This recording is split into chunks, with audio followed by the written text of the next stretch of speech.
Good morning and welcome to my continuing series on the international provisions of the 2017 Act. My name is Robert Misey, and today we're going to talk about the Base Erosion Anti-Abuse Tax, often known as the BEAT. So we got the BEAT. I couldn't resist doing that. So the BEAT, often people say the BEAT tax, but that's sort of like college basketball junkies referring to the losers tournament as the NIT tournament. In both situations, the T is redundant.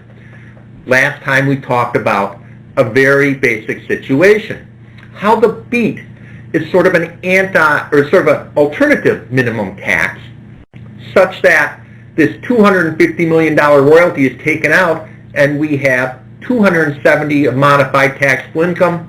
The tax this year is 5%, less the corporate tax. Next year it goes to 10%. In the future, it's going to be 12.5%. Now, what are base erosion payments? This is often a misunderstood area. It includes rents, royalties, and interest that don't incur 30% withholding under Code Sections 1441 or 1442. Well, let's talk about that a little bit. What happens if they're if they're exempt from withholding? The entire payment is a base erosion payment. What happens if only half the 30% rate? Say it's subject to 15% withholding under a treaty. Then only half is a base erosion payment. Keep in mind that typically treaties do not provide for reduced rates of withholding on rents.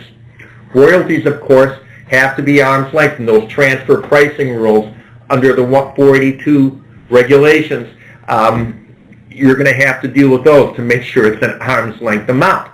But I also want to talk about interest, because that's one way that people will try and get money out of the United States by stripping away the tax base.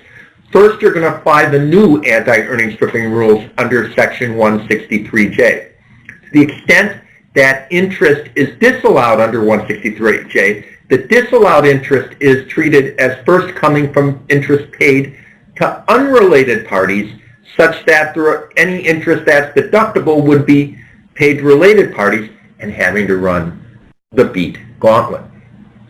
What happens if we purchase property from a related party? If it's depreciable property, that's also a base erosion payment, because depreciable property will result in depreciation that could erode the U.S. tax base.